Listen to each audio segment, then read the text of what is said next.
Well, it was only a matter of time before we got to a major release on the system, and this time, it's the other launch day title, Super Mario 64. In the world of 3D platformers, there really isn't anything like it. In a lot of aspects, Super Mario 64 is kind of the grandfather of 3D platforming, as it did introduce an awful lot of ideas that were used and reused by future platformers. Every single 3D platformer that has released after 1996 owes a debt of gratitude to Super Mario 64. Today, we cover one of the greatest platformers, 3D platformers, of all time. Let's get to it.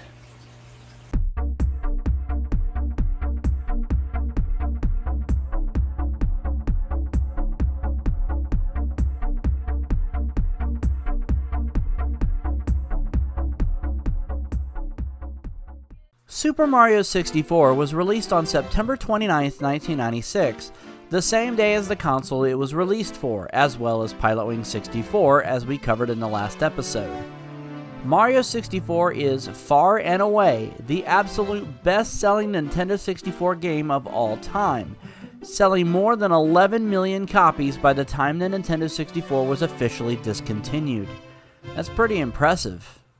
Mario 64 introduced a lot of concepts and designs to the world of 3D gaming that had never been done before, including full 360-degree analog control and a dynamic camera system, although it definitely doesn't feel too dynamic at times. However, the DS remake from 2004 does address some of these problems. I'll talk about the remake in a little bit. Funny enough, Miyamoto originally conceived of Mario 64 during the development of another groundbreaking 3D game, Star Fox on SNES.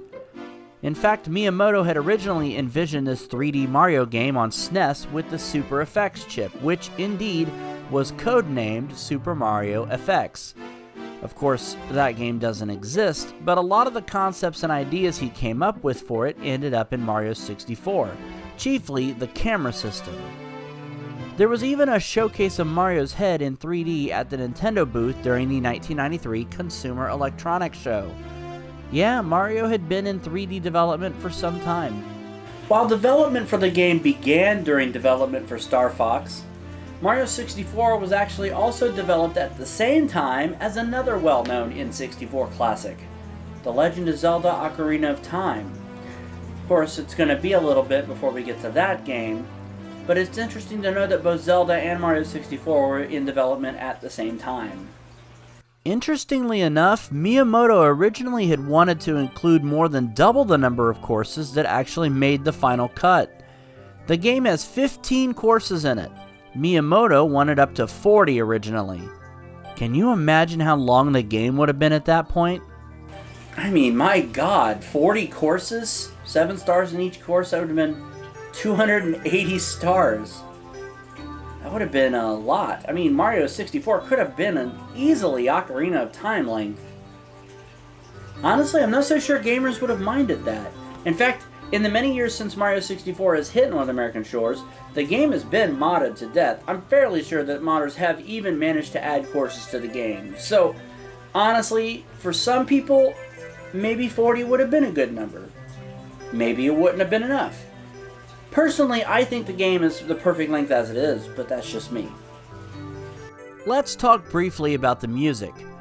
Koji Kondo is an absolute legend. You know Koji Kondo, he was responsible for a lot of video game music. Most of the Mario and Zelda franchises, to be specific. The man also did the music for a few other games outside of those franchises, such as Pilotwings on the SNES, Punch-Out on the NES, and even Super Smash Bros. Oh yeah, that's coming on this show down the line too. That'll be a good one. This game was also one of the first to feature the man behind the voice of Mario, Charles Martinet, who has been the voice of Mario now for over a quarter of a century, and honestly, I'm not sure there's anyone more fit to be his voice. I could go on and on all day about this game's accolades, and we could be here a long time talking about these, but I'd like to save some of that legacy talk for later. Right now, let's talk about gameplay. Mario's movement is pretty fluid in this game, and there are a bunch of tricks he can do. He can punch and kick, of course, he can stomp on enemies, but this game also introduces Mario's patented ground pound maneuver. Mario can also do backflips over enemies, he can wall kick up flat walls, he can do a side flip that allows him to get up to certain platforms, and he can even long jump, allowing him to jump over gaps that he might not be able to jump over normally. Camera control becomes pretty important in this game as well. The camera system is represented by the Lakitu brothers. Lakitu's head is the bottom right hand corner to indicate free camera movement. When it's just a normal camera icon, the camera is a set distance away. You can make the camera go further back as well, indicated by the down arrow. Hitting the R button will change Lakitu's head to Mario's head, indicating that the camera will now be fixed directly behind Mario at all times. You can also make this camera go further away, which can be incredibly helpful if you're trying to traverse a narrow walkway or ledge. The camera being directly behind Mario makes sure that you don't accidentally travel off the side of the walkway, even though you haven't moved the control stick at all. Mario 64 also sports the traditional live system that you see in every Mario game, save for Odyssey. But the game also brings a health or hit point system back, last seen in Super Mario Bros. 2 on the NES. However, here, the health is actually multifunctional. When you're on land, it's regular health, 8 hits, and you're dead. Underwater, it's an oxygen meter that slowly depletes the longer you spend in the drink, and only replenishing once you hit the surface, which is actually a pretty genius way to refill your health. If you're in the red and you're close to death, you find a source of water, you jump in, and you're instantly healed back to full health. It's brilliant. Let's talk about the hub world, Peach's Castle.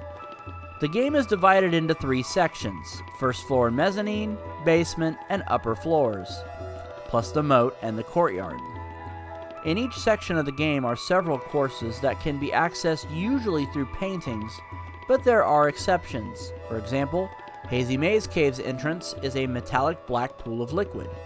Shifting Sandland's entrance is a blank wall, and Tiny Huge Island actually has 2 entrances depending on whether you want to enter the course huge or tiny. Each of the game's 15 courses has 6 regular stars, plus a bonus 7th star that can be gained simply from collecting at least 100 coins on the course. There's lots of different types of stars to collect as well. Some stars require you to defeat a boss, such as the King Bob-omb on the mountain in Bob-omb Battlefield, or the Giant Boo in Big Boo's Haunt. Some stars require you to simply maneuver to a remote location that can be tricky to get to, such as the floating cage in Thwomp's Fortress, or the narrow ledge in Jolly Roger Bay. At least 1 star per course requires you find 8 red coins scattered throughout the course in key locations. Some stars are hidden extremely well, or in blocks or in breakaway walls. Whatever the case may be, once you start getting the hang of collecting stars, you'll have no issues figuring out what you need to do, especially since the title of the star is a giant hint as to how to get it. For example, in Thwomp's Fortress, there's a star called Blast Away the Wall that requires you get into the pink Bob-omb's cannon and shoot yourself headfirst into this corner of the wall, breaking it and revealing the star hidden within. Pink Bob-ombs are in most of the courses as well, allowing you to blast yourself to places in the course that you may not have been able to previously access, such as the floating island of Bob-omb Battlefield or the lonely mushroom in Tall Tall Mountain. You can even earn stars in outside of the courses in special areas. Here we see the Princess's Secret Slide, which is simply finishing the slide, you gain a star. In total, there are 120 stars available for the taking. So you would think that you would just need to collect all 120 stars to beat the game, right? I mean, in the first game, Super Mario Bros., you have to hit every flagpole. In Mario 2, you have to collect every crystal ball, right? So it only makes sense that you might have to get every star. Actually, no. 120 stars get you a nice little surprise later on, but you don't really need to collect them all to beat the game. Only 70 stars are required for completion. Also, keys to progression in Mario 64 are, well, keys. Literally. Every section of the game has a Bowser fight, and your prize the first 2 times is the key to the next section of the game. The first 2 Bowser fights are pretty simple, honestly, just once into the spike bombs does the trick. It's the 3rd Bowser fight that gets tricky. 3 spike bombs, and the 3rd one takes place after the platform has broken off into a star shape.